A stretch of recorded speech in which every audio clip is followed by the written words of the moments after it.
Good evening. Welcome to College Bound Junior Night. My name is Megan Pinkston. I'm the Director of Guidance.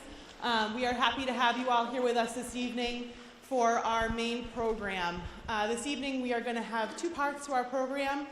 For the first part is we're going to have a panel discussion with two of our personal favorite, esteemed admissions counselors.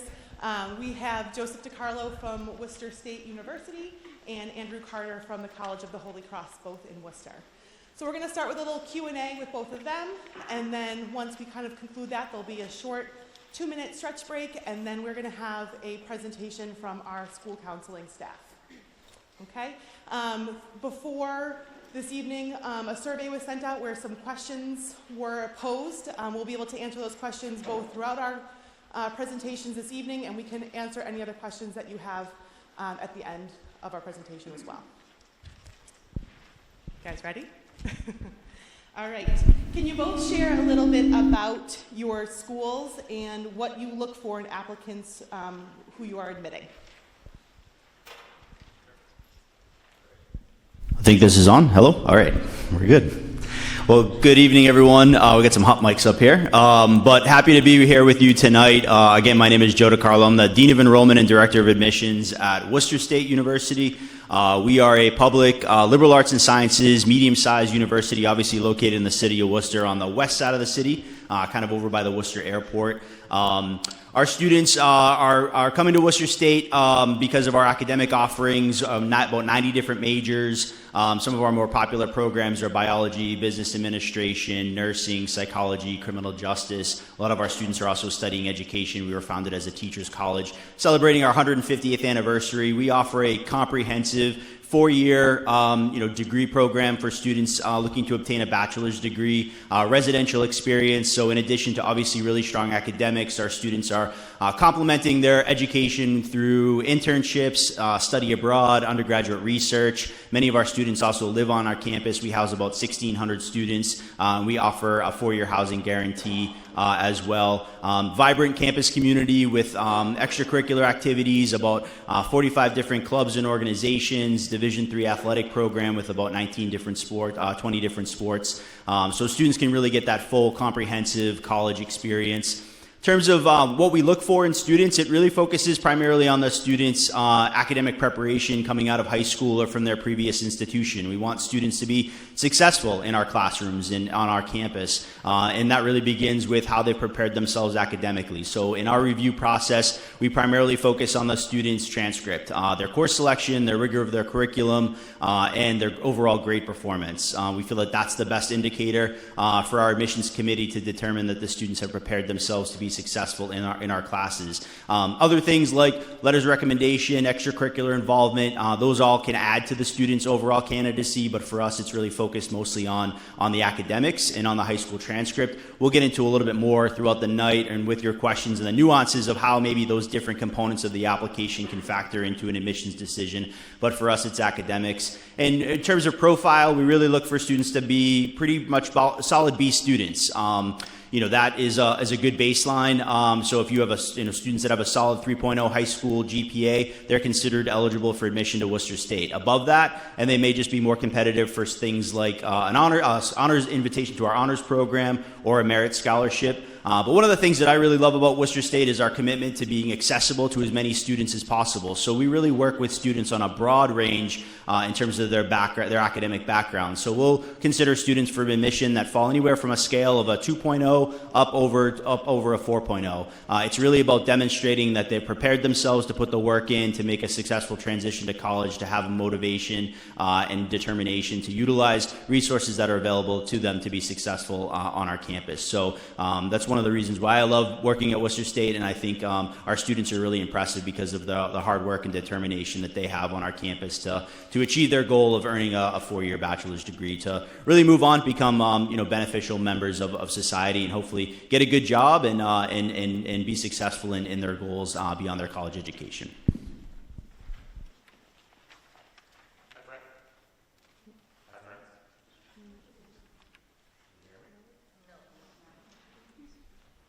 Hello? Just pass the mic. Yeah, let's do that instead. Thanks. If you bang it loud enough, it makes a noise, right? I'm Drew Carter from Holy Cross in the great city of Worcester. So Holy Cross has about 3,000 students. So actually, in a lot of ways, we're similar to a lot of the small schools in New England. We're a liberal arts school, which when I was in high school, I thought that meant you had to study art. Actually, turns out not to be true. Just means that we have a wide array of academic offerings. And what's a little different at Holy Cross is that all of our students enter without an intended area of study. It's not just an option. Actually, we require students to start their academic career at Holy Cross without a major. We don't hold them back in any way. They still can take whatever courses they want. And for those students who have a very clear academic direction, they can start down that pathway right away. But it takes a little of the pressure off of the application process and certainly of starting their academic career in college. So at 3,000 students, pretty much all of our students are living on campus. We're well over 90%. So we tend to attract, like most of our peer small schools in New England, we attract kids who picture themselves living on campus and having somewhat of a pedestrian experience in college, walking from the dorm to the dining hall to class to the gym to the library and such. Our classes are pretty small. Our average class size usually is kind of between 15 and 20. And as I say to the students, when I meet them on the road, the good news is the professor's going to know your name. The bad news is the professor's going to know your name. But that tends to be the kid we attract, right? The kid who's looking to kind of engage on a daily basis in the classroom when they go to college. Some students are looking for larger classrooms, more like this auditorium in college. And that student just wouldn't be a good match at Holy Cross or many of our peer small schools. What we're looking for is, typically similar to what Joe explained, is academics is where we start our review in the application review. And we're looking at, the courses that the student has taken, especially as it relates to what courses have been available to them and what grades they've earned.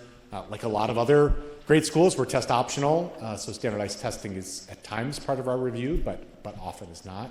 And then we have a sort of a committee review process where we make decisions together. So,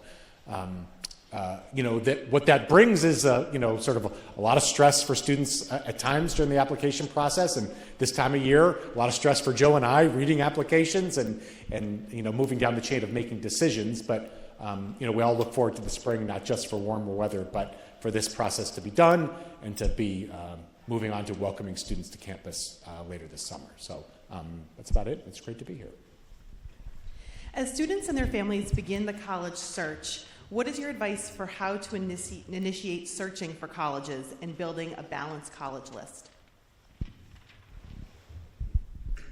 So in terms of building your college list, I think a little bit of time self-reflecting on some of the characteristics in a college that you're looking for that might be a good match. So are you thinking you want to be a little bit closer to home or maybe a little bit farther away? Are you looking at a smaller school or a larger school? For a lot of students, your intended major is usually a good place to start. So you might have an idea of what you want to study. So does that college offer your intended major? But also, too, are there options should your intended major change? It's very common for students to think they want to study one thing and then ultimately end up graduating in a different major. So having the flexibility to be able to change academic offerings, I think, is a valuable thing to consider as well. So some of those characteristics can be really helpful as you start to build out the list. And then I would suggest that probably another great place to start is to just jump on websites. There's a lot of useful information on websites, on the college homepages, student testimonials, videos. A lot of students are leveraging the university or college social media accounts like Instagram or Snapchat. So that's a good way for you to kind of get some information as well. And I would say virtual tours are a really useful tool. They've come a long way. They can be very interactive. They can be very informative. Oftentimes are narrated by current students or faculty or staff.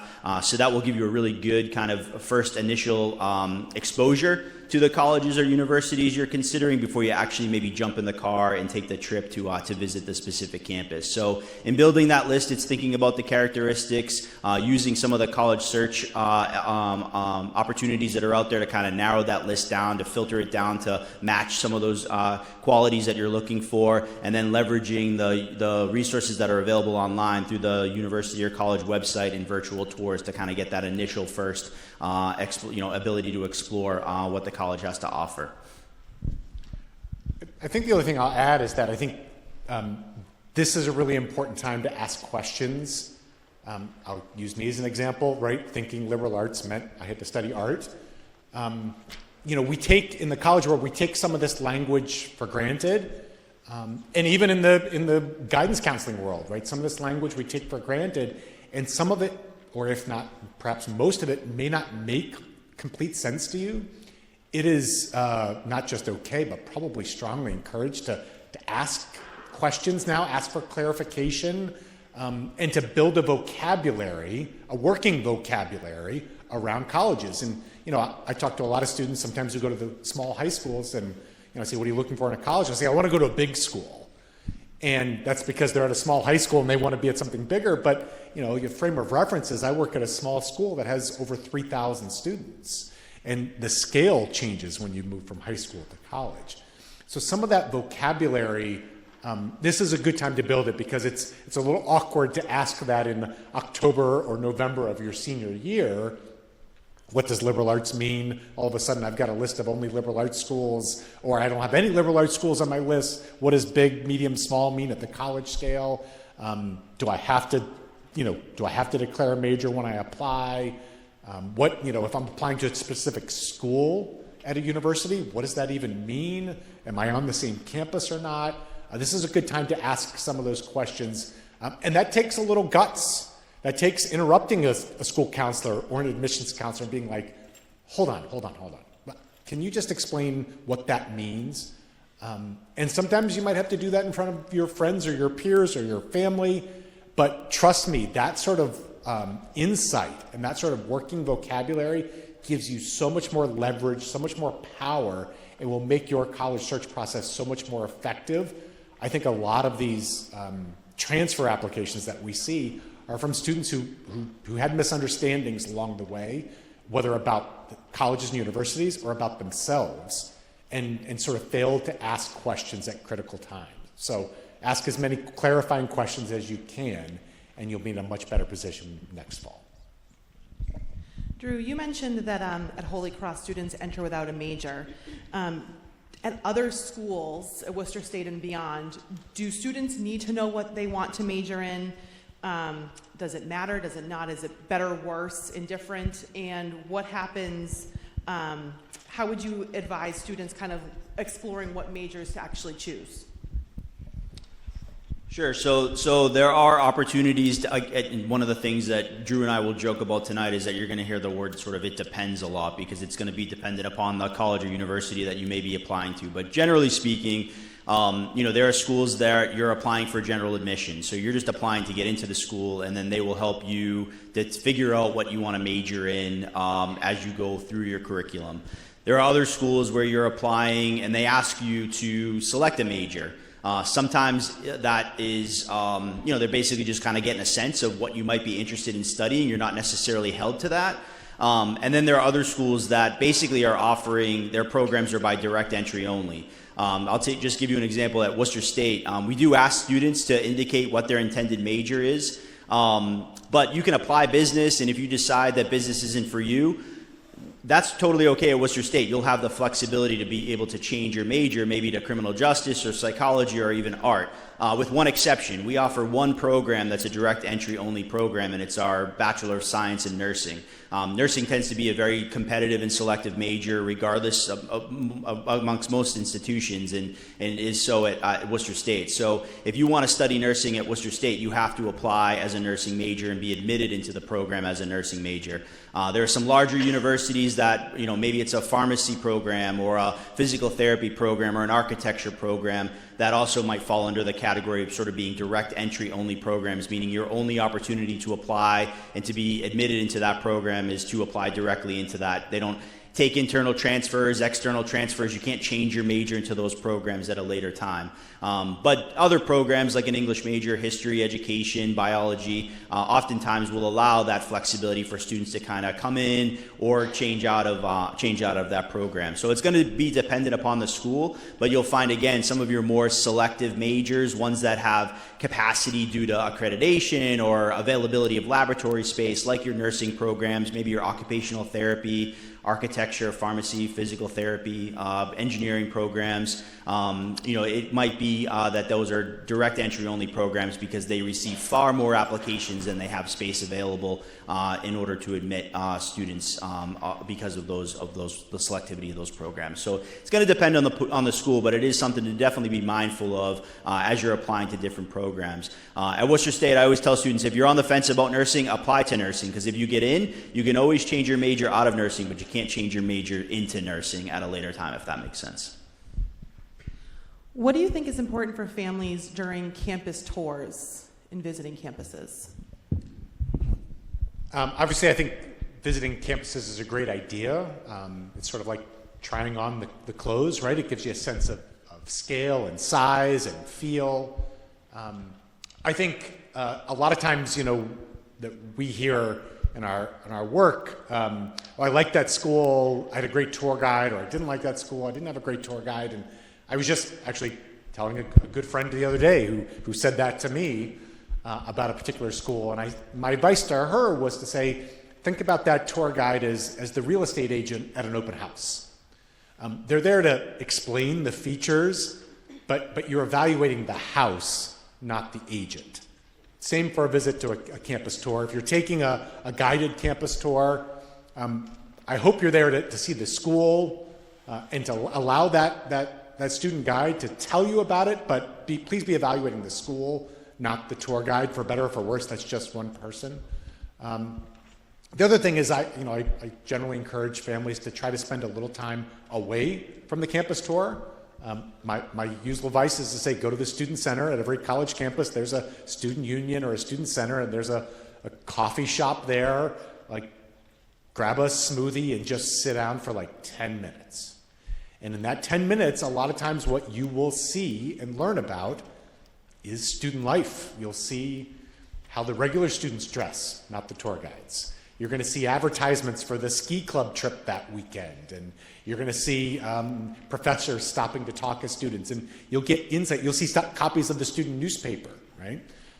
You'll see real insight into student life. So please schedule that official campus tour. Joe and I need jobs, and that, welcoming official visitors is an important part of that. But 10 to 15 minutes during your visit away from the admissions tour, go to the student center and just spend a little time. I think you'll learn a lot about student life in that 10 or 15 minutes. So now we're going to move into some college application questions. What application and deadlines does your school have? And how would you advise students on choosing which application deadline is appropriate for them? We have a pretty simple application process and rounds at Holy Cross. The bulk of our applications come in through regular decision. Our deadline is in 8 days for that, January 15th. And then we notify all of the students of the decision on their application at the same exact time. It's usually around the third week of March. Those students all then have until May 1st to decide whether or not to take us up on our offer of acceptance. That's how we receive the bulk of our application. We do receive early applications. Our choice for an early round is early decision. Early decision is a binding application. You can only have one early decision application active at a time at one school, because by applying early decision, you've committed to enroll at that school if admitted. We offer 2 different rounds of early decision. We usually notify the students of their decision within about a month of the deadline. And at that point, if the student's been admitted, their admissions process is done. They'll be enrolling at Holy Cross or whatever early decision school they've applied to, and they'll withdraw their applications to any other schools. We have 2 different rounds for that. One has a deadline in November, and the other has a deadline in January. Very popular these days is early action. That's a totally different application that we don't offer at Holy Cross. But I think much more the craze these days is earlier applications and earlier notification of decisions. Something in there about that says that students just want this to be done with, and I totally understand. Yeah, so at Worcester State, we do offer early action. Early action is basically an opportunity for students to apply early, receive an admissions decision early, but they're not locked into attending. So they still can consider other acceptances that they've received and still have the traditional sort of May 1st timeline to indicate whether or not they are intending to enroll at Worcester State. So for us, early action, our deadline is November 15th. And we basically tell students, if you apply early action, you'll receive a decision from us by about the holidays, if not sooner. So many students that apply early action will know if they're admitted to Worcester State by the holidays, but very many heard well before the holidays this year. We've received we have about 3,500 applications so far, and about 2,500 students or so have already received their admission decision from Worcester State, and many of those students applied through our early action program. So we get about 60% or so of our students that apply and are admitted through our early action program. Other than that, we basically work off rolling admission. So as students are applying and their application becomes complete, which for us pretty much means we need their high school transcript, our admissions committee is reviewing files every day. And as we're admitting students to the university, we're then releasing their admission decision about 48 hours later. So we're doing that pretty much up and through the summertime until we've completely enrolled our class. We have the flexibility to be able to work with students beyond kind of the traditional admission calendar, which ends around May for most schools. But we are on that rolling process. So it's nice. Students they can apply early, they can hear early. If they need a little bit more time to apply to Worcester State, they also have that available to them. We kind of set the priority deadline of around March 1st for students to apply, especially if you're thinking about applying for housing and you want full consideration for the honors program or for a merit scholarship. Certainly earlier is better for consideration for those programs. And we do have a firm deadline, which is common at a lot of schools that offer selective majors like a nursing program. Our nursing deadline is January 15th, and we don't accept applications for that major after that date. So for us, we're rolling, and otherwise we offer an early action non-binding program. Do your schools require standardized testing? And if not, when should a student consider sending their scores? So at Holy Cross, we're test optional. Before the pandemic, usually a little over half of our applicants would submit testing, a little under half would choose not to. Since the pandemic, it's kind of flipped. We're now about 40% of our applicants are submitting testing, about 60% are not. For the students who choose not to submit testing, there's nothing to do in lieu of that. If students ask us not to consider testing, we just simply don't think about it. It's easier than you think. And for those students who choose to submit testing, then it's a part of our conversation when we're talking about the application, but it's a small enough part that we could have the very same conversation without that piece and not really notice the difference. Now, the decision about whether or not to submit testing, that can be a complicated conversation. It certainly can be different at every school you apply to if you're applying to test optional schools. I'll encourage you to have that conversation with your school counselor, because part of it might be about what the number is, what your test score is, but part of it might also be about how your testing profile fits into your overall application. So it is a great conversation to have with your school counselor, whether testing will be a strength in your application and whether or not it should be submitted at each individual school to which you apply. What is most important for students to keep in mind when choosing a teacher to write their letter of recommendation?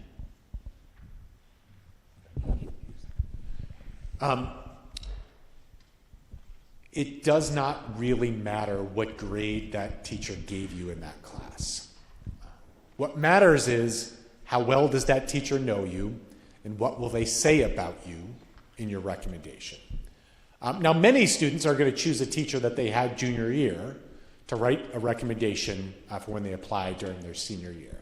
And one thing I will say about that is sometimes, students think they can't even imagine what's in these recommendations. They can't even imagine what these teachers write.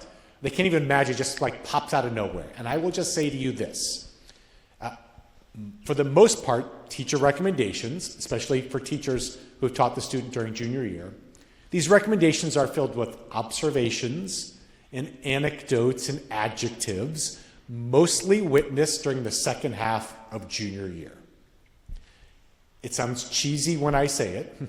Every day that you come to school this year, you are giving your teachers content for their recommendations. It sounds even cheesier when I say you create your own teacher recommendation, not just in how you sort of conduct yourself in the class every day by who you select to write those recommendations. You create your own recommendations. And yes, it's cheesy, but it's actually true. Think of your teacher that you may ask for a recommendation. They are the cook. You buy the groceries.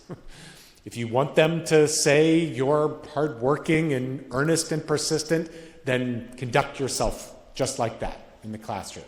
If you want them to say that you're helpful to others and that you bounce back from setbacks and that you are attentive in class, then conduct yourself that way, and that's exactly what they will write. You have this wonderful opportunity during the second half of junior year to create the recommendations that will be submitted on your behalf. So think about teachers, talk to your school counselor about who you should ask, but mostly think about not the grade you earned, but what that teacher will say about you in those recommendations. Now we're going to move on to some admissions questions. How do you weigh various parts of a student's application when making an admissions decision? Yes, I'll start and kind of start us off on the conversation because, as I alluded to earlier, really for us, the most weight is placed on the student's high school transcript. And what we're looking for on the high school transcript is course selection, rigor of the courses. Has the student opted to take advantage of courses that are above standard college prep level, honors courses, AP, maybe dual enrollment if it's available to them. And then obviously grade performance and grade trends. Sometimes students might have a little bit of a harder adjustment or transition in ninth grade, but have they been able to sort of turn it around and improve their grades over time? Is there a particular year or class that sort of stands out either for good or for bad in terms of their grade performance? So we're trying to take as much information from that high school transcript to see how the student has prepared themselves for college. As a state university, we're particularly concerned with or interested in the students completing their high school graduation requirements. So for us, we look for 4 years of English, 4 years of math with math in the senior year. We look for 3 years of a lab science, 2 years of a social science, 2 years of a foreign language, and then other core academic electives that the students will choose to take. And then we really focus in on their grades. So we actually do a recalculation of your high school transcript. Your high school will give us a GPA, but we want to do a recalculated GPA on a 4.0 weighted scale. So you're going to get additional weighting if you've taken advantage of honors courses or AP courses. And generally speaking, we're looking for students that have a solid B average, so around a 3.0 high school GPA. And again, students that have above that would just be competitive for an honors invitation or a merit scholarship. Some of our programs might require higher academic standards. For instance, our nursing program, you really need to have more of a solid A average. We look for a good 3.8 or higher high school GPA in order to be competitive for our nursing program. But we will also work with students that fall below that 3.0, and that's where your essay, your letters of recommendation, your involvement, how you prepared yourself for high school, some of the determination and motivation that you're displaying in your letters of recommendation, in your essay, help to solidify the admissions committee decision on whether or not to offer you admission. So for us, it's really the transcript and the information that we're able to pull from that transcript for students that are demonstrating that they've met our minimum qualifications, and then other components of the application will support our ultimate decision if we need to factor those in. Yeah, I mean, we're the same. The academic profile, right, which contains your school, your courses, your grades, testing if submitted, but often not. That's as I say, that's the cake. Everything else, recommendations, interviews, essays, all that's in the frosting. There's a lot of other pieces, whether it's activities and essays and all that stuff is going to get a lot airtime over the next 9 months in your world. And those are all pieces of the puzzle at Holy Cross, but none of them are more important than that academic profile, the grades earned in courses and school you've attended. And one thing that's hard for students to understand is that we in the college world will understand your high school, we'll understand the grading structure, we'll understand the courses available, we'll understand the history, but it is just the most important thing we do.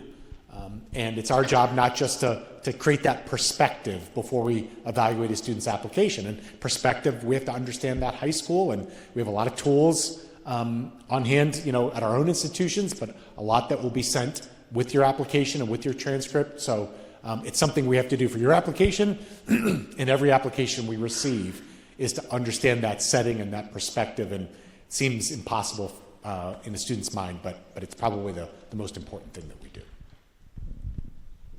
What do admissions officers want to read about in your essay, and what don't they want to read about?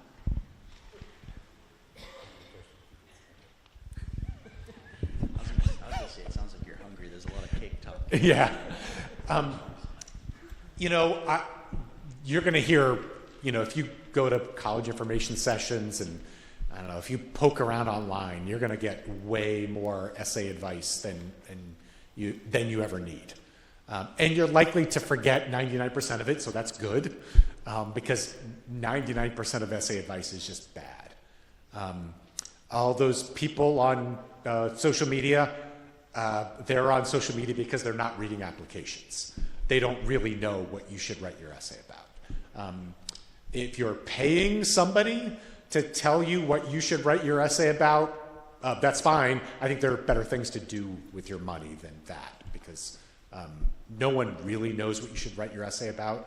The people to listen to advice from is your school counselor and people currently working in college admissions who are not making money from giving you advice or listening to your ideas. In the end, generally, the best essay topic for you to write about is the one that you want to write about, not the one you think you should write about, or not the one your parents think you should write about, or not the one that person on Reddit said they wrote about and that got them into all Ivy League schools. That didn't really happen.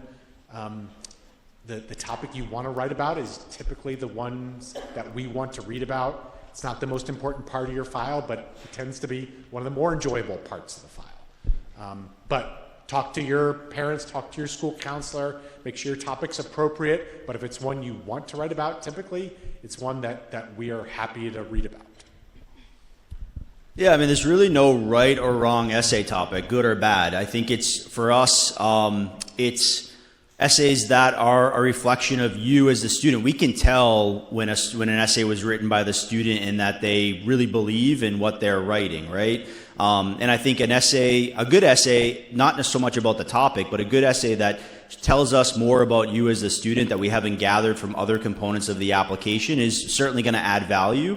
But I've never seen an essay really make or break a student's admission decision, right? It's really complementing the information that we're gathering from your transcript, from your letters of recommendation. I would say what makes a good essay is less about the topic and more about how the essay is written. Did you take the time to proofread it? Did you stay within the parameters that were asked of you around the essay prompts? Or, if it can only be 600 words, did you stay within the 600 words? Some of the mechanics of a well-written essay, I think, can speak more volumes than actually what the specific essay topic was. I think we're just happy to see an essay that is genuine to the student that's submitting that essay. And we're happy to read it. And happy to just kind of take a minute to reflect upon the experience and the information that the student is sharing, so that we can ultimately, as an admissions committee, envision that student on our campus. And are they going to be successful here? Are they going to be good contributing members of our community? Did we learn something new? Rather than focusing so much on specifically what the essay topic or specifically what the student wrote about. I do find that the essay can definitely be a big stressor in this process, and it probably should be the one part of the application process that you have the flexibility to really have the most fun with and should really not be the most stressful piece. It should be one that you should kind of have a little bit of enjoyment with. And, like I said, it's always great when you can give that essay to someone that knows you and have them ask them the question, did you learn something about me that you didn't already know? And if that family member or that friend or neighbor or teacher can answer that question honestly and say yes, then it's probably a pretty good essay to submit as part of your college application process, because that's going to give us an opportunity to learn something new about you that we haven't learned through your letters of recommendation or through other components of your application.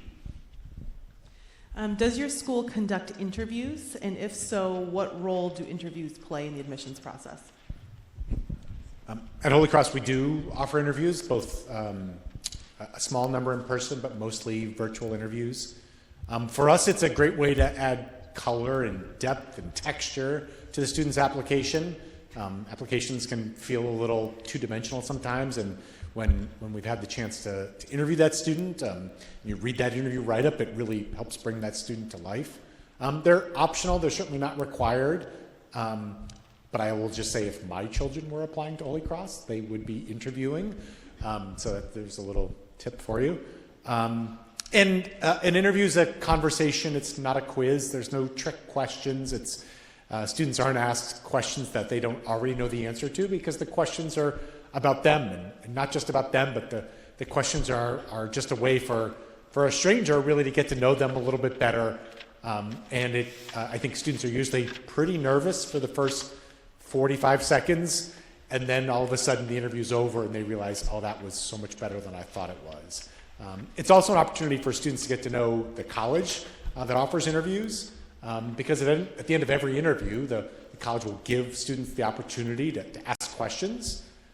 And we feel like that's a great opportunity to provide information so that the student is really making a kind of a thoughtful and deliberate decision to apply to our college or to whatever college it might be. So, the only advice I give to students usually about an interview is to think ahead about a question or two that you might want to ask, and then to write that question down. A lot of students think they'll remember that question, and then in the heat or the excitement of the conversation, they can forget that question at the end. So I always tell students to write that question down either on your phone or on an index card or whatever it might be.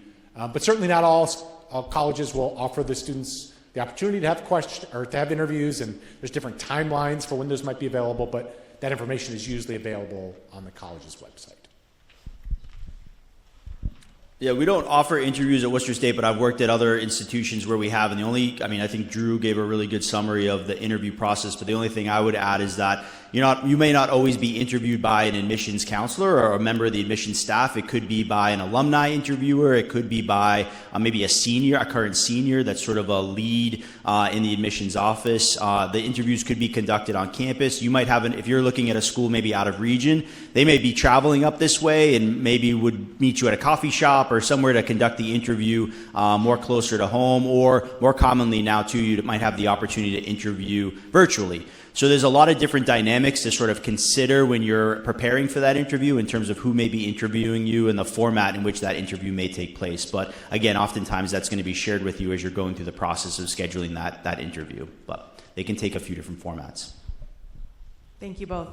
I'd like to open it up to the audience if there are people who have specific questions for our panelists.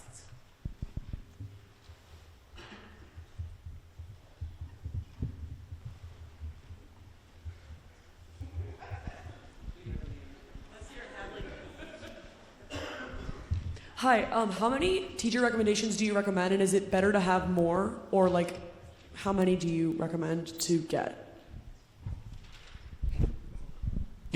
For schools that are going to require a teacher recommendation, not all schools will, but for schools who do, I work at a school, we require a single teacher recommendation and a counselor recommendation.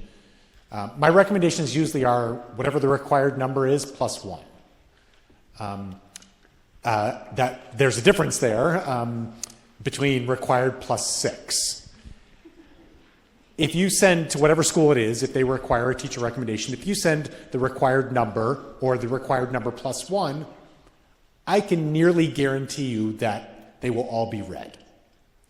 If you send the required number plus 5 or 6, I cannot guarantee you that they will all be read. And sort of more importantly, I can't guarantee you which ones would be read.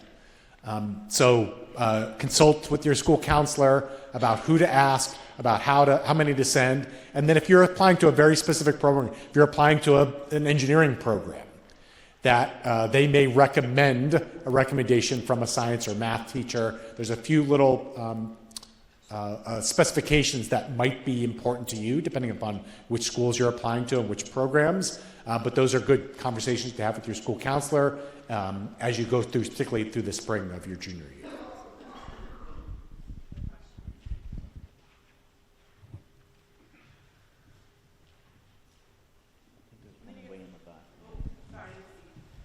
What happens when you sit in the upper section? You don't see way back there.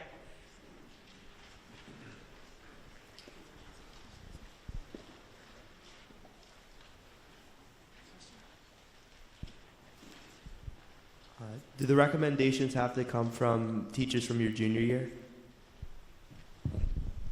They don't, but again, I think that's a great conversation to have with your school counselor. If you had a teacher sophomore year who could write a really great recommendation on your behalf, that would certainly be fine.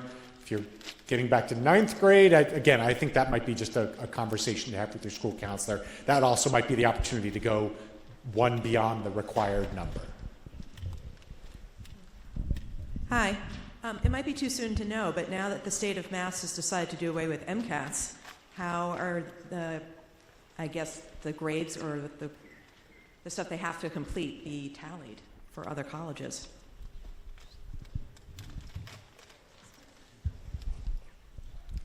Yeah, so it's most private universities don't require students to complete or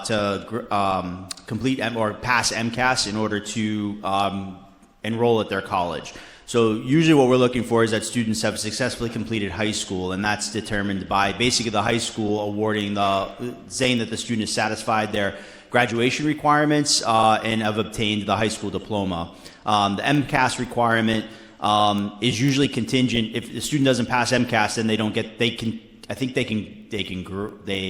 get their high school diploma, but they're not They earn a certificate of attainment, but they Yes. don't earn a high school diploma. Yep. So oftentimes for us, we require all students to submit a final high school transcript before they can enroll at our institution. And what we're looking for on that final high school transcript is that it's basically date stamped that they graduated from high school and the school is certifying that they completed the high school graduation requirements and graduated. We were less concerned at the university level, we're not necessarily concerned about MCAS scores or passing of the MCAS because that was contingent upon the high school issuing the high school diploma, if that makes sense. So now that there's no MCAS high school graduation requirement, it's just dependent upon however the high school deems that the student has successfully completed the high school graduation requirements and that they've issued a date of graduation is what we need at the college level. That's at the public college universities. It could be different for private schools, but typically we all will need a final high school transcript with proof of high school graduation. That's for admission, but that's also for students that are applying for federal financial aid. It's a requirement at the federal level to receive federal financial aid to show proof of high school graduation as well, and that can be determined off the high school transcript. Other questions?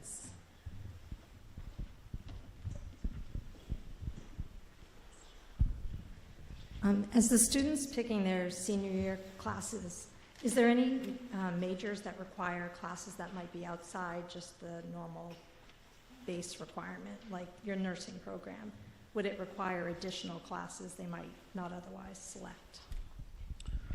Yeah, my experience, I would say any major that's going to be focused in on health sciences and or any STEM programs. So if you're thinking science, technology, engineering, math, it's going to suit you well to go, take that fourth year of science, as well as really think about your math sequence.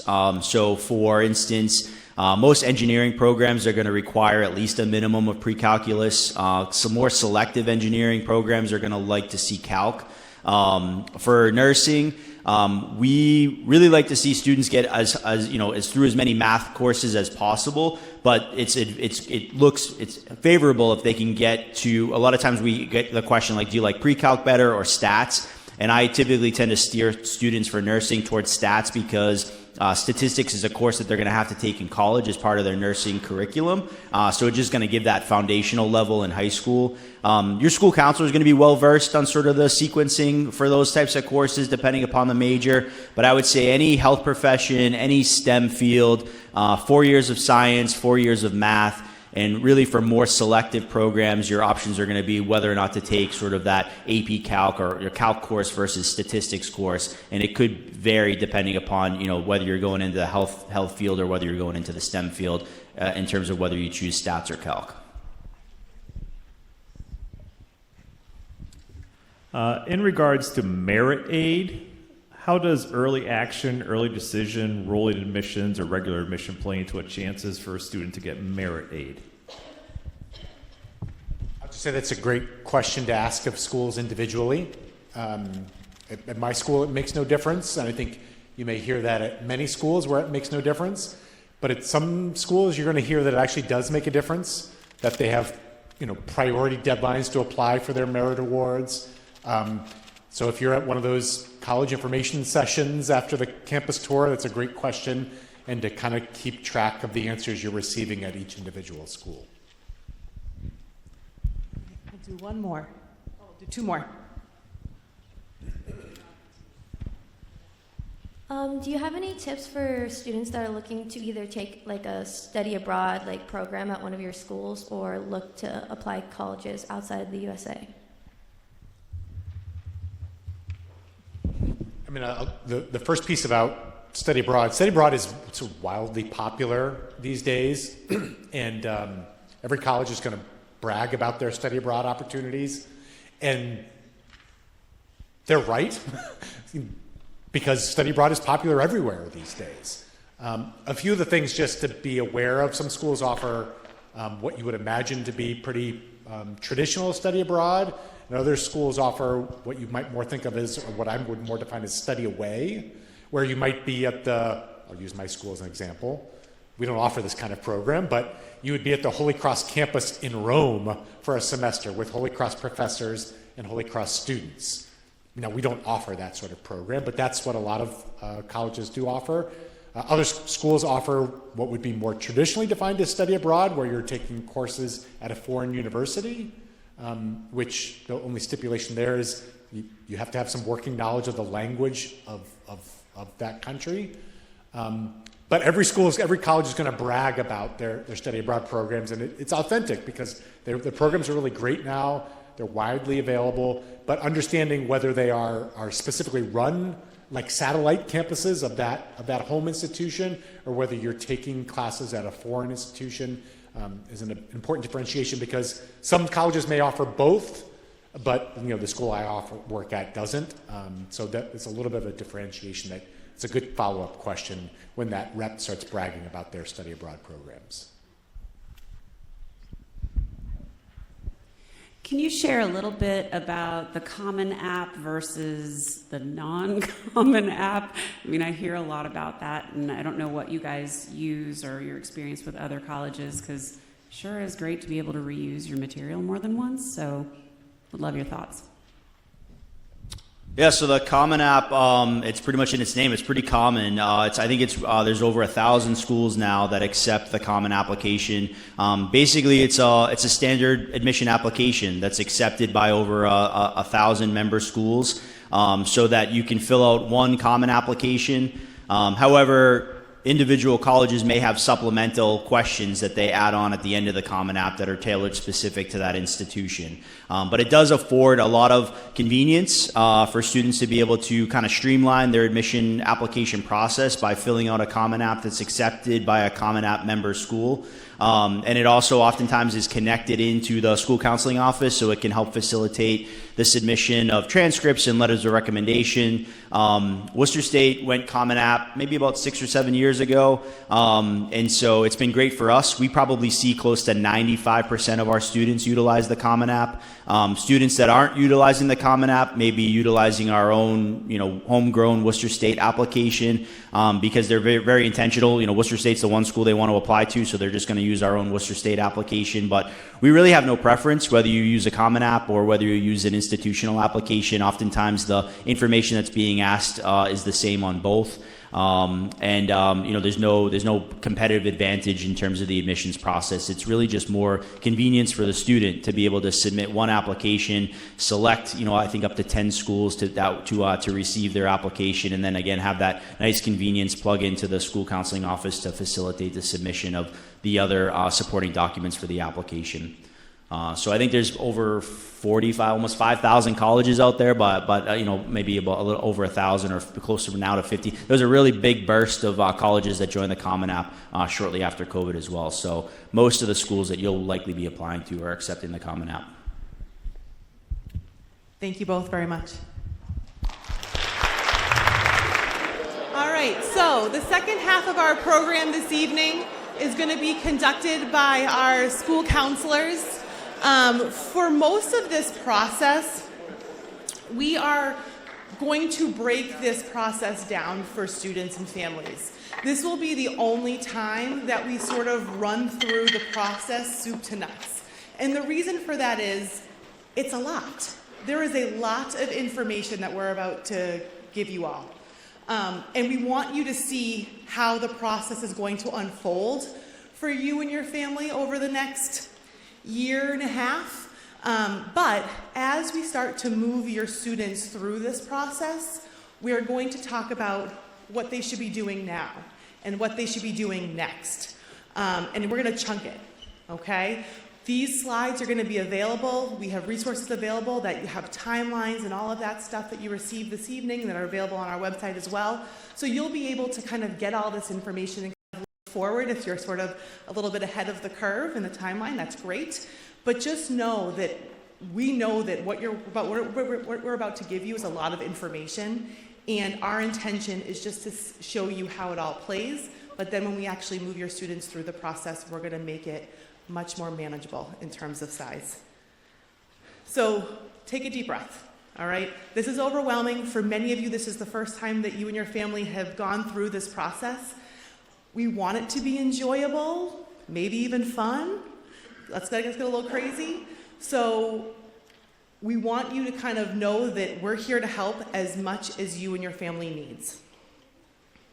And with that, we'll get started. I'm reminded how short I am next to Mrs. Pinkston. Hi, everybody. I'm Caitlin Regato. I am one of your guidance counselors, or a few of you, I hope. Mrs. Pinkston explained that this is the beginning of the conversation for us, not the end, and we're going to have many along the way. And really, tonight, you being here, or you live streaming or rewatching this later, is an important step. It's going to get you moving in the right direction. So just a couple important things to note here. Just start talking about college or life after high school. And I'm not just talking to the students, I'm talking to the parents. It is very important to kind of use your resources and the people around you so you can start deciphering what it is you want for your future college and for your future career goals.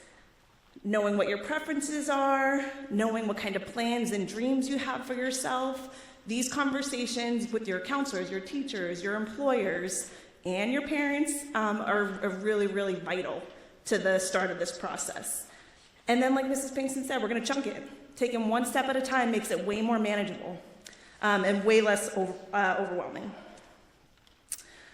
We're going to start with the real exciting topic of standardized testing, and that is because it is one concrete step that you can take this spring as a junior without knowing where you want to apply yet.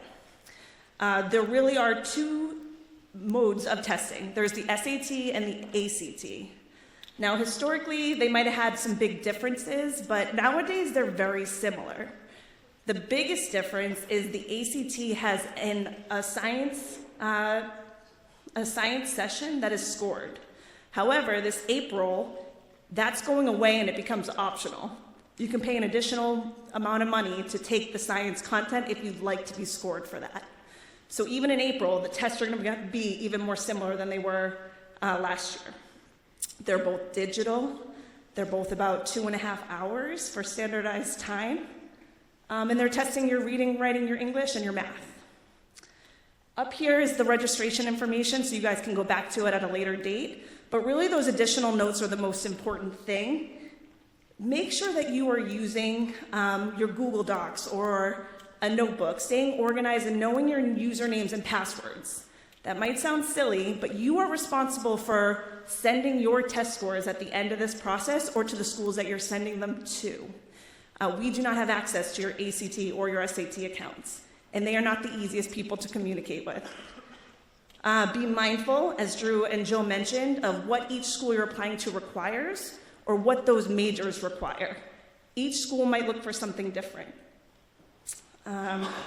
Students are responsible for sending scores, and if you are a student who has accommodations during your school day, you can apply for those accommodations at each site, and your guidance counselor can help you with that. No matter which test you decide to take, or if you decide to take one of each or two of each, because you can take both if you'd like to, just make sure that you know the resources that are available to you. Each site has test prep material that is free of cost. There are also apps that you can use to do a problem a day. Go to those websites and take advantage of what's there so that when you're taking the test, it's meaningful to you, and you're not just taking it to take it. Here are your SAT dates and deadlines. Again, this is more informative. I'm not going to go through it too detailed, but ultimately, when you know you're taking an exam in May, you want to register at least a month in advance for both tests. In fact, there's late charges, and if you think you're taking a test in the Merrimack Valley but you wait too late, they might not have any availability for you. So the sooner you know that when you would like to take the test, you want to make sure you register so you can get a space in there. Test optional policy. We at the North Andover High School think it is very important that you take the SAT or the ACT at least once. Like Drew and Jill mentioned, a lot of schools are still test optional, but there are schools that do require it for admissions, and there are specific majors that will want to see that test score as well. Knowing that you took it at least once gives you a safety net in case you have to send that down the road. Additionally, there may be some scholarship opportunities out there that would like to see that too. At the end of the day, it's totally up to you which schools you send those test scores to, and we have some resources to help you with that, and your guidance counselor can help you with that as well. Spring to-dos. So we already went through step number 1. Start planning for your SAT or your ACT and get registered at least a month in advance. Step 2, Drew and Joe talked about the teacher recommendations. It is super important that this spring, usually around April break, you are meeting with your teachers face-to-face to ask them if they would be willing to write that recommendation. Please know that teachers do this on their free time or over summer break. They may have a limit, or they may need information from you that you should get to them in a timely manner. They want to write you a great recommendation, and they're not going to say yes if they can't do that, and they are going to be honest. But it is super important that you think about what Drew and Joe said and pick the teachers who are going to write about the skills you want the colleges to know about you. Whether you're hardworking, or you've overcome challenges, or you go for extra help, or you keep the class upbeat and moving, it is up to you to kind of take that chance and that stance this year, and to really have those conversations with your teacher when you're asking them for that recommendation. Number 3, finish junior year strong. This is a perfect time to be having this meeting because it is not too late for you to impact your GPA positively, to pick courses for next year that'll speak for themselves, to get involved in new things in and out of the classroom that you can add to your resume or write an essay about. And it's not too late to showcase the skills you want the colleges to see through a recommendation, whether that's with your guidance counselor, a coach, a teacher. Junior year is really important, and you have a whole semester ahead of you to be laying that foundation. Lastly, research. We have a ton of resources, and Mrs. Francis is going to get into some of that with you next in more detail. But again, use the people in your family, use the internet, ask questions, and then if you're not understanding the next steps, come on down and come see us. Anybody have any questions about testing or teacher recs? I just don't want to cruise by and miss any of you. All right, thank you.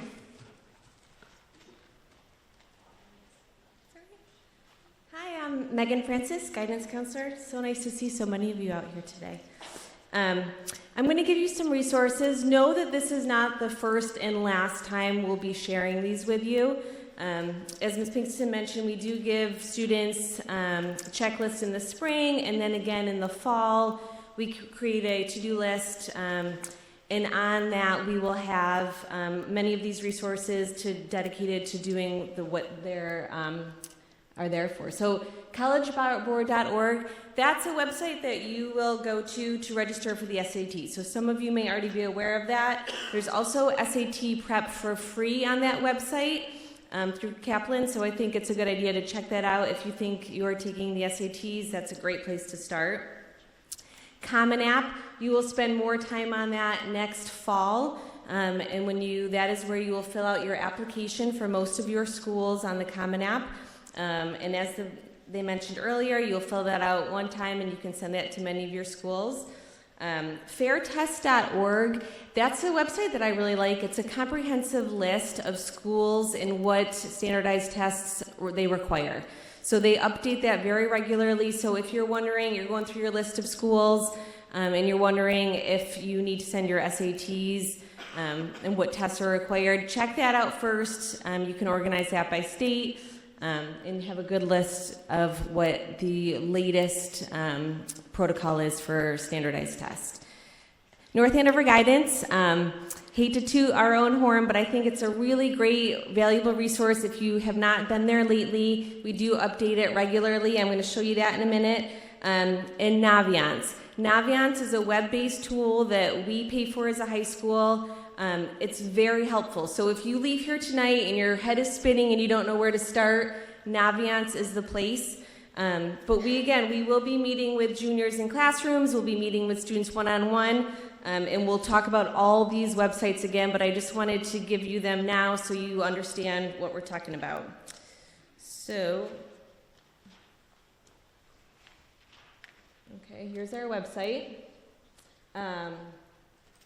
There's a lot on here. I'm not going to go through it all with you now, but I just want to show you. This is where it might be the easiest place for you to find Naviance. So if you just go to North Andover Guidance, then you'll go to Naviance.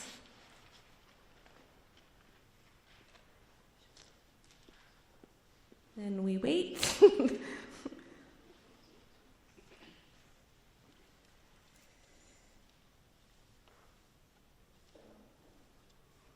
Anyone have any good jokes? Okay, let me see if it works.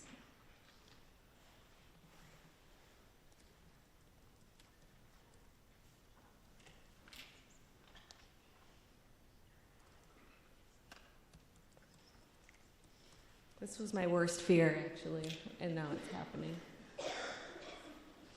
Okay. Here we are. All right, so this is Naviance. Raise your hand if you've seen this website before, if you've been on here. Oh, yay, awesome. Okay, good. So some of this may be familiar. I'm just going to give a brief overview. I recommend that you play around. I promise you can't break it. So play through this, click around. I'll sit with my students one-on-one and go through this with them. But I usually will say to students, like, go look at Naviance. And then come back to me. You may have more questions, or you may know what your questions are once you see it.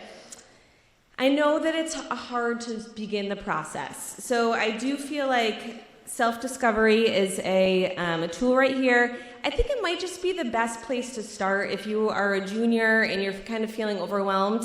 On here, there are several quizzes that you can take, usually about 15 to 20, 30 minutes. And they will talk to you. It's questions about you, asking more about your personality type. It will help you sort of decide what career, what major to go into. And I know at 17 years old, we're asking you to try to pick your major and pick your career. That's a really hard thing to do, and we understand that. And no one is asking you to have your future planned right now. But if you want to take a look at this, it may help you just start asking yourself those important questions.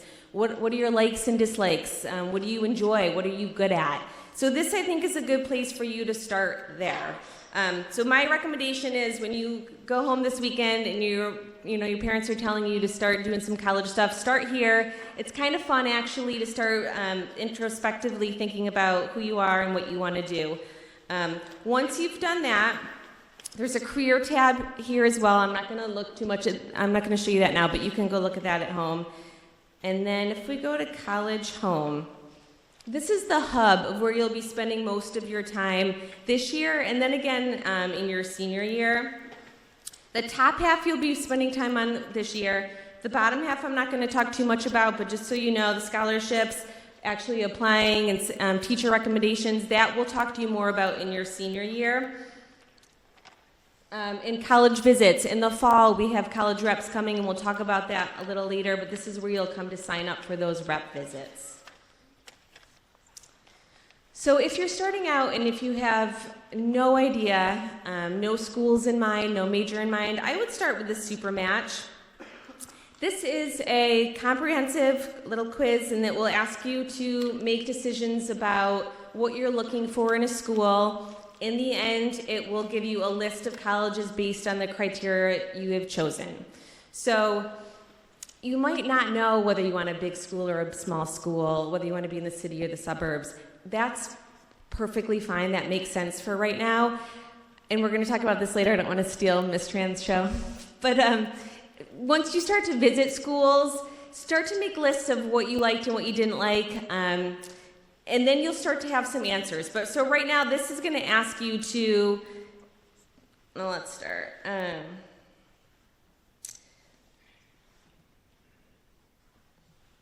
Okay. I'm just going to show you how to start it, but it will ask you to select some criteria. So if you don't know anything at this point, you may know what location you want to be at. So I would start to make a decision based on where you want to be. Do you want to be in the Northeast? Do you want to go far away? And then if you know your major, plug that in. Sometimes I recommend my students do a few of these searches based on if they change their mind or they may have a few majors in mind. Once you complete this, it will give you a list of schools. In any school that you see, there will be a place where there's a heart next to it. When you click onto the heart, that means you're saving the schools into this colleges I'm thinking about tab. So these are all of the colleges that I have hearted at some point, and they come into this list, and this I think is very useful. If you click on Compare Me, this will show you, so this is my GPA. I know most of you probably have not taken the SATs, but these are my fake SAT scores and my PSAT scores. Then what you can do is you can just go through this list. If there's a green check next to it, that means historically students from North Andover High School have, with GPAs as mine or lower, if it's a green check, it means they were accepted to that college. So knowing there's a green check, that makes me think, oh, I have a pretty good shot of getting into the school. If there's a red X, and right here that number, that tells you the average GPA of kids who were accepted from North Andover High School. So see the 3.8, that's higher than my GPA of 3.3. Should I not apply to Fairfield? No, not at all. But it's helpful to have this information so you know the typical student from North Andover, what they were accepted, what GPA and SAT scores they were accepted by. Does that make sense? Are you guys following me? Okay. One more thing I'd like to show you. So I'm going to go back to College Home. If you click on scatograms, so this is if you have a college in mind. So maybe you have a neighbor that attended, you have heard of a school, and you just want to see, do I have a shot of getting accepted to this college? So you go to scatograms. At the top, it's nice. It will show you the deadline, admission fee, the accepted rate, and then I'm a very visual person, so I like this screen a lot. This will show you, right here, I am the blue square. The green checks are students that were accepted. The red X's were denied. And those purple, anything that's purple means that they were deferred. So we didn't get definitive answers from our students yet. So they may have been denied, but they were not accepted originally. So if you can look and you see that you're surrounded by green checks, I feel confident applying to this college. Of course, nothing is black and white. We never know year to year who will get accepted to what school. But this website, Naviance, will really help you feel prepared and educated going into the process. Okay? So I'm not going to say too much. I could talk forever about this. But this is Naviance. Do not sleep on Naviance. It will be very helpful for you. It's a good place to start, and it's a good place to finish. And I think it will answer a lot of questions that you may have in your heads right now. Anybody have any questions for me? Okay, thank you.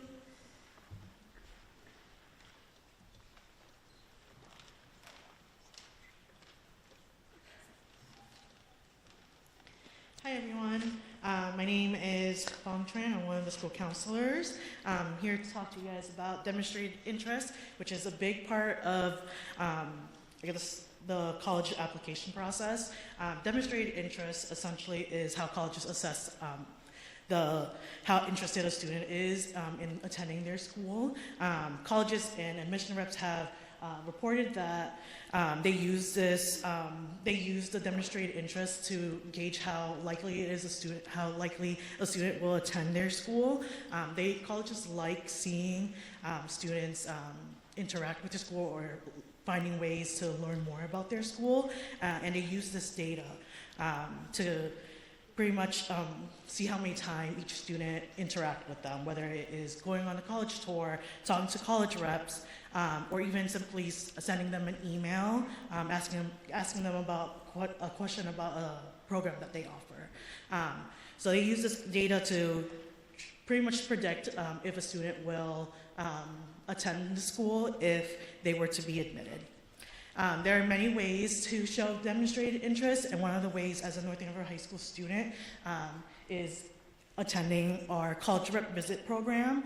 Many of you have started already this past fall, but in the fall we invite colleges from all over to come to North Andover High School to present about their school, and it's a great way for juniors and seniors to not only learn about these schools, but also meet the admission reps that might be reading your application.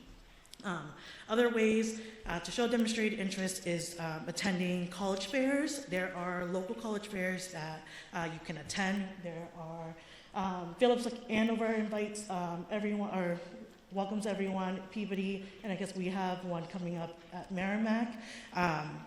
Those are great ways to also meet schools and learn more about them. You can also another way to do that is also going on college visits.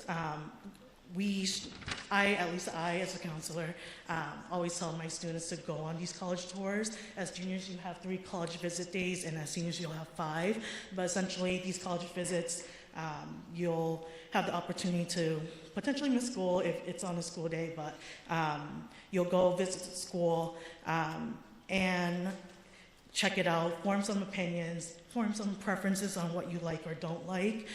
There are many ways to go about visiting a college campus, just like Joe and Drew mentioned earlier. But just before going into all that, so as a student, to use your college visit days, there is a form that you have to fill out and turn into guidance so that it won't count against your attendance. It will be marked as a documented absent. We just ask that you fill out the form and turn it back to us 2 days in advance. You can pick up the forms in guidance, and there's also a digital form on the guidance website. Going on these college tours, whether it's formal or informal, will help you figure out if the college is the right fit for you. A formal visit is when you essentially schedule an official tour, which includes a guided tour from a student potentially, and an info session. An informal visit is more casual and a self-guided tour, or whether you're stopping by campus or driving through or even visiting friends on campus. It's a great way to just be on campus and figuring out if you like it or not, and giving yourself a chance to Giving yourself a chance to figure out if you can picture yourself on campus. These college tours, like Joe and Drew said, and even Ms. Francis and Ms. Regato said, it's a way to help you form these preferences, to determine what you like or don't like. Schools, whether it's school size, distance from home, dorm options, and of course, if the food is good on campus. I think it's a great way to go on campus, check it out, give yourself a chance to ask those questions. Ask those questions and even get a chance to people watch a little bit. If you can see yourself being part of the student campus or student life. And making sure when you're on these tours, even if it's talking to the tour guide or the admission rep, or even if you're just sitting in the dining room and you can stop one of the students asking those type of questions, because these students are, the tour guides at least, are the people who you're going to be, who are experiencing all this firsthand. So these questions might be helpful to ask, or even things that, making sure that if you feel like it's most important to you in finding a college, asking those type of questions too. Personally, when I went to BC, my first time at BC, I thought it was the most beautiful campus, and it didn't take me until sitting in the cafeteria with some of my high school friends and seeing oh wow, everyone's in line for this sandwich. I ended up going to BC and ended up getting the sandwich every week, for the next 4 years. So things like that, you're gonna have to start imagining yourself, if you can see yourself here. Didn't realize that Thursday mac and cheese at the Rat at BC was gonna be the most important thing as a college student. But these are things that you're gonna be asking yourself and figuring out if this is what you wanna do, or things like that. But take the chance, sit on campus, go to school events, or even just sitting there and watching people walk around. Especially in the spring, you'll have 3 college visit days. Take advantage of those. I think that's great. And even if you can't make it on campus, whether you're applying really far or not, just like Joe and Drew said, use those virtual tours and go on social media. I feel like everyone is on social media with their phones out, recording everything on campus anyway, so might as well take a look at that. I really like those TikToks where they give us a tour of their dorm rooms. So it's really nice. So use those tools. And while we're talking about asking questions, just like Ms. Regato said earlier, have those conversations with your family, your friends, your coworkers, your teachers, and even us as counselors. We offer, everyone offers valuable insights on campus life, academics, and our own firsthand experience with our decision-making process. You want to make sure that when you're going through this process, coming up with your preferences, what you like or don't like, or what's important to you, you want to make sure that you're considering all of that while you're coming up with your college list. So ideally, the next step after doing your research on Naviance, going on these college tours, the next big step is creating your college list. I always suggest to my students to start with a big list. Once you figure out what you like or don't like, what you want to study, whatever is important to you, dining halls, or libraries. You want to make sure that you're creating a college list that has a combination of reach schools, target schools, and safety schools. And there are many students out there that are applying probably to 20 schools, but ideally you want to apply to a good number of schools that, one, you can picture yourself on campus. Let's say me as a student, I applied to a school just because all my friends are applying and I can't really even see myself attending, but why not? But I get in, and maybe that's one of the only schools I get into, but I don't like it there. That now eliminates that school when I could be applying, using my resources and my parents' money to apply to another school. So making sure you're making those smart decisions when you're making your college list as well. we're going to be meeting with you in the spring, and we can help you with that process, either going through Naviance to figure out like what is considered a target school or a reach school or even a safety school. But we're here to help you through that process. Yeah. Anyone have any questions? Please.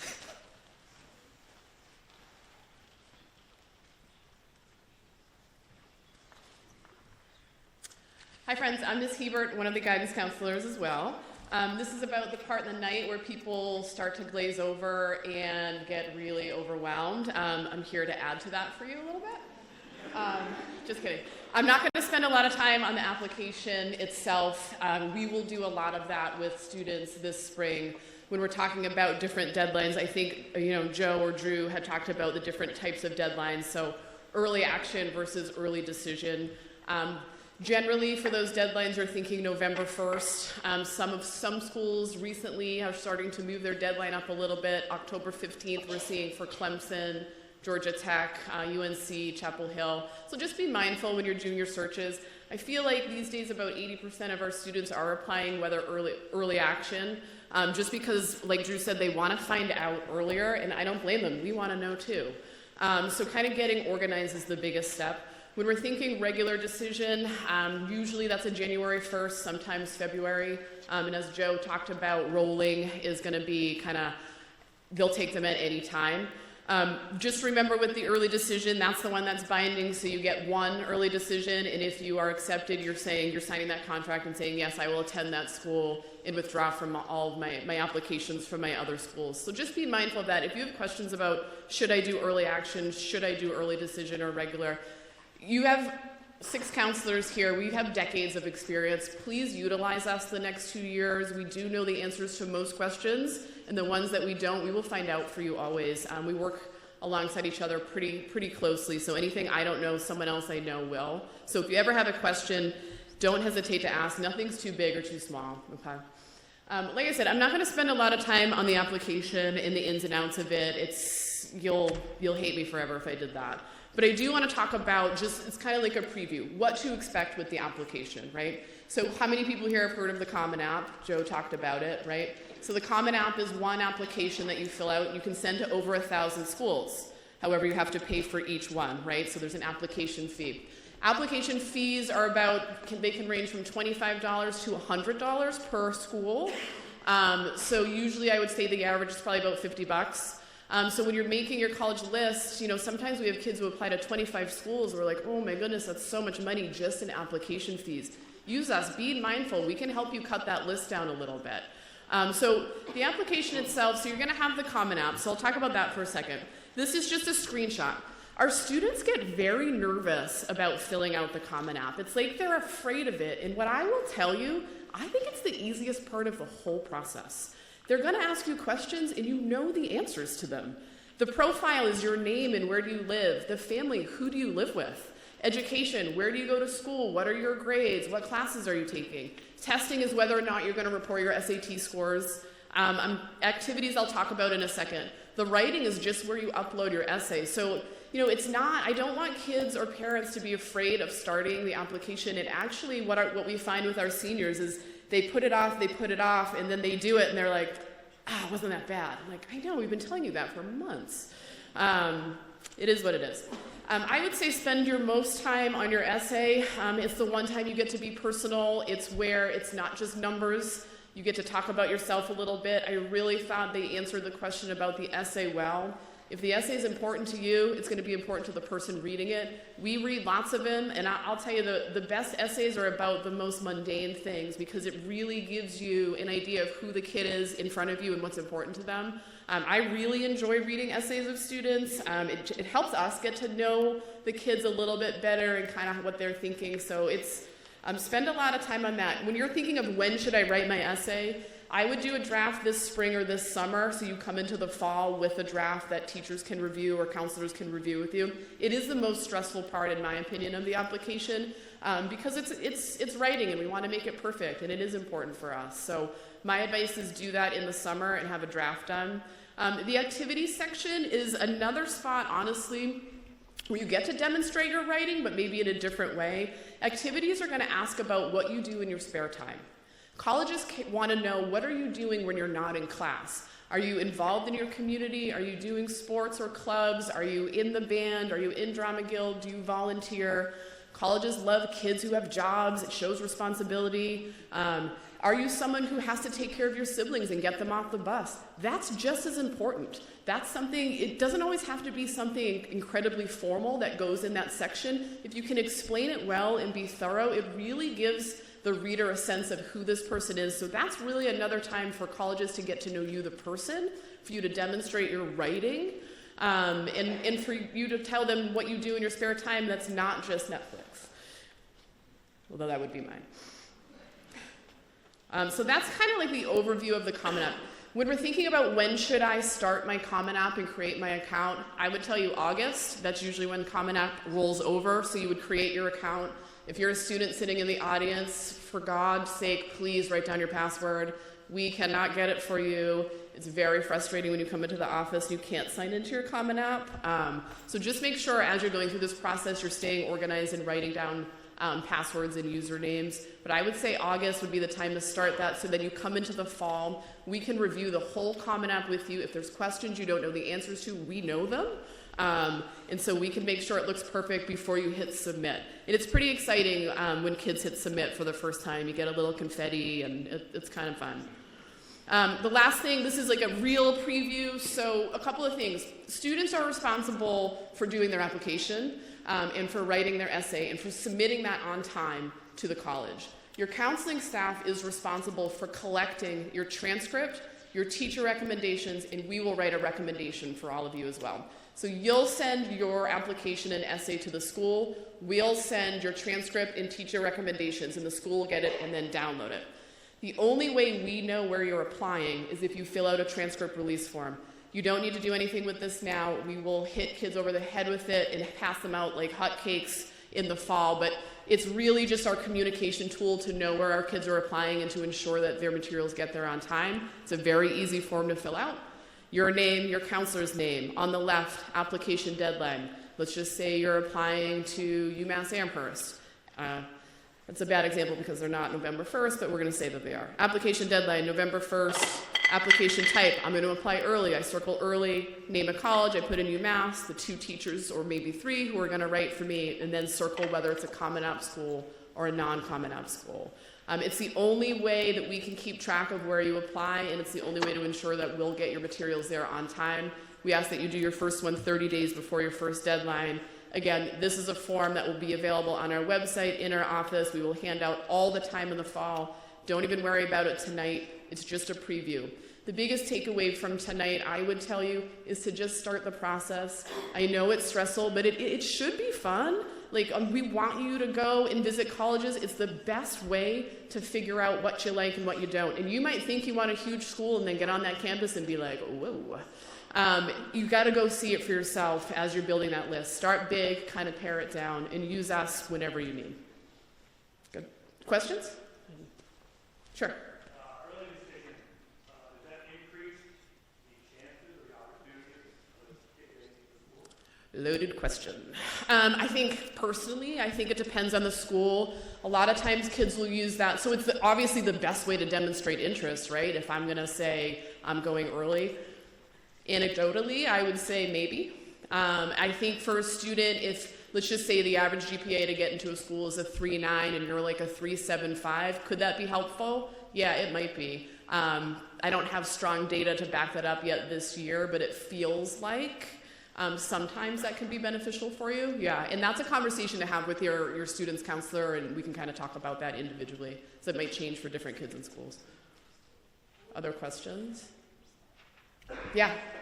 How many teachers should the students ask recommendations from?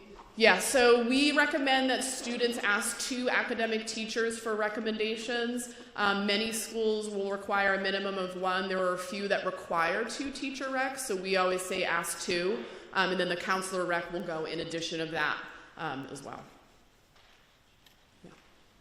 What's the criteria for if you want to send testing scores or not? Yeah, so that's going to change depending on the school. So let's just say, I'm just going to throw out random numbers for you. I'm applying to 3 schools. I took the SAT and I got an 1100. 2 of the schools, I look up their average SAT for last year's accepted students, and it's a 1250. I might go test optional because I'm below their average. But the 3rd school, the average SAT accepted from last year was a 950. I'm above the average. I'm sending my SAT scores, and that's something that our staff can help you with, and it might depend on the school. Like, you might have some schools that you send your scores and some that we say, I don't think it's a good idea. Yeah. Your scores, if you don't send them and they're a test optional school, that won't hurt you. They don't look at it and say, oh, they must have done bad. Just like Drew said, they don't think about it. They only think about the info that you give them. Other questions? Great. Thank you. Everyone. And now the fun part. So financial aid. Every school has a cost to it, of course. There's different parts of the financial aid package. So when you apply for financial aid, we'll go over the different types. Schools are going to send you that you could get grant money or scholarship money. Neither of those you guys have to pay back. So you could get it for athletics, you could get it for merit, an activity that you might be good at. Then there's loans that you do have to pay back. There's different types of loans, and these have to be repaid. There's federal student loans and private loans, and then there's college work study that some colleges will offer you. So students can get a job on campus, schools will pay you, and it can go towards tuition. For financial aid, there's the FAFSA. This is the free one. If you log onto their website and they ask you for a credit card number, you are definitely on the wrong site. So free financial aid, like I said, it's federal funding. Most schools want it when you submit your application, but you don't necessarily have to. FAFSA has been delaying when you can actually apply. This year was supposed to be October. They pushed it to December, so if you have a November 1st or 15th deadline and you can't apply, don't stress about that. You can apply when they open. And then there's a CSS profile. It's generally for some private institutions. It's in addition to federal funding, but you could apply for both. But it's the schools determine how much they can give you that's private funding instead of the federal financial aid. Let's see. So I forgot to move to that screen. All right, so then a couple things that are actually, so because financial aid is so personal, we can walk you through a little bit of it, but we can't answer a lot of the questions without kind of knowing what your income is and things like that. So MIFA is a free website. They have been awesome. You can call them, you can ask them one question, or they will literally sit with you. You can open up the application and they will work with you from start to finish, depending on what you need. They have webinars that you can watch. Financial Aid 101, if you want to log on March 18th, they will walk you through some of the most important parts of the financial aid package. What we're finding is Mass Educate, so community colleges, you guys may have heard that they are now free. You have to take a minimum of 6 credits, so 2 classes. You have to fill out the FAFSA form. If you are new to the United States, they have what's called the MASFA, so it's Massachusetts Financial Aid, so anybody can qualify. There's different stipulations, so for Mass Educate, it's available to any Massachusetts resident. You have to have at least a Massachusetts high school diploma or an equivalent. You have had to have resided in Massachusetts for at least 1 year, and it covers tuition and fees. So if you're taking 2 classes or more, 6 credits, it will cover everything except for books and health insurance. However, that costs anywhere from $600 or about $1,200. So they will help you with that, and that is, they'll give you either $600 or $1,200 for the textbooks or in health insurance. We're finding that a lot of schools, you might have heard of some of them, they're offering tuition breaks for families, and it's school dependent. So schools like MIT, Holy Cross, some of the more expensive schools, if your income falls under $200,000, they'll reduce the fee, the tuition, and if it falls under $75,000, then they'll waive the tuition and fees. More and more schools are adding to that. These are the ones that so far have been offering it. And this is pretty new as well. There's also New England Board of Higher Education tuition break. So basically what it is New England schools. If you're a Massachusetts resident, you want to study a certain major that these schools don't offer, Maine might give you Massachusetts tuition. So there's lots of perks out there. More and more are added each year, I feel like. So that's pretty much it. Oh, actually, nope. So North Andover High School, we have a financial aid night generally in the fall. So when you guys, the students will be underway with the applications, you guys will be filling out the federal financial aid, the FAFSA. We'll give you more information in that financial aid night. Let's see, North Andover High School Guidance website offers links, and then there's scholarship opportunities.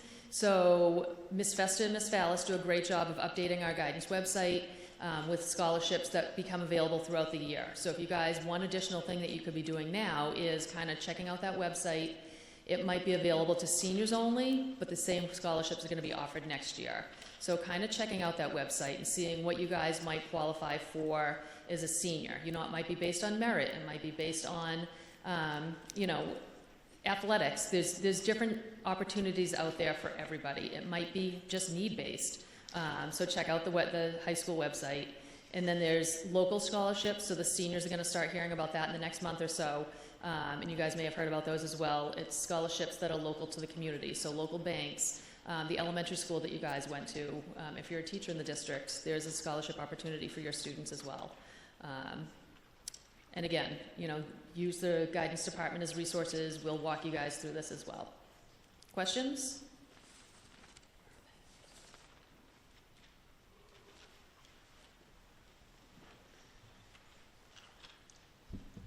So just to kind of sum up what you've heard tonight, the things that you want to take away of sort of what to do next is start having those conversations, start planning about some college campuses that you maybe want to go check out.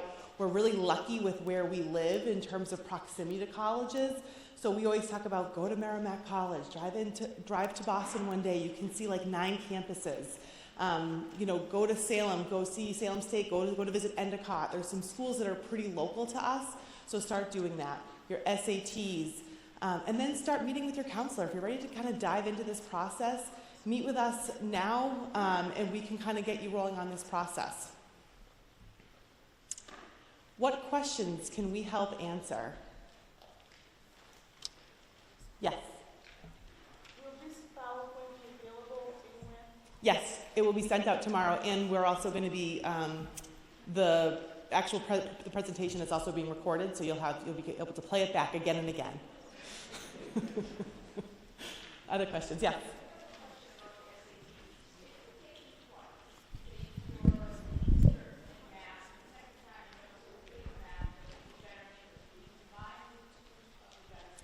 Yeah, so it's called super scoring, and so you are allowed to super score your SATs based on date.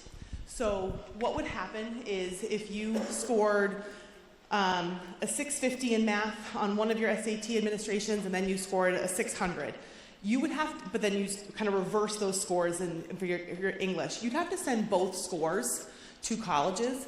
Here's what they're going to do.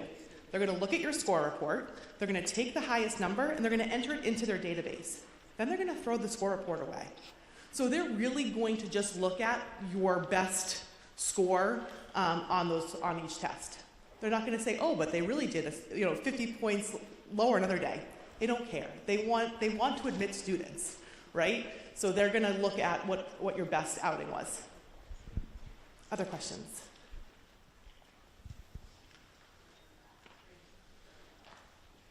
I'm old and I can't see. Go ahead. Go ahead, yeah.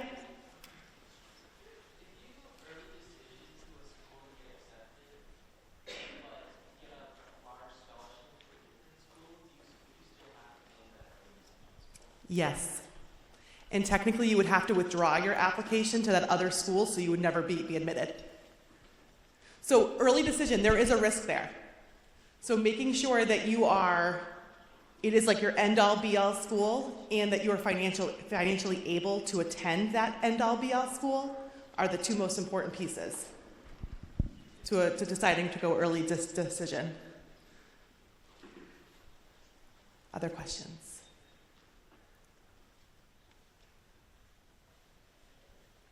All right. Thank you all.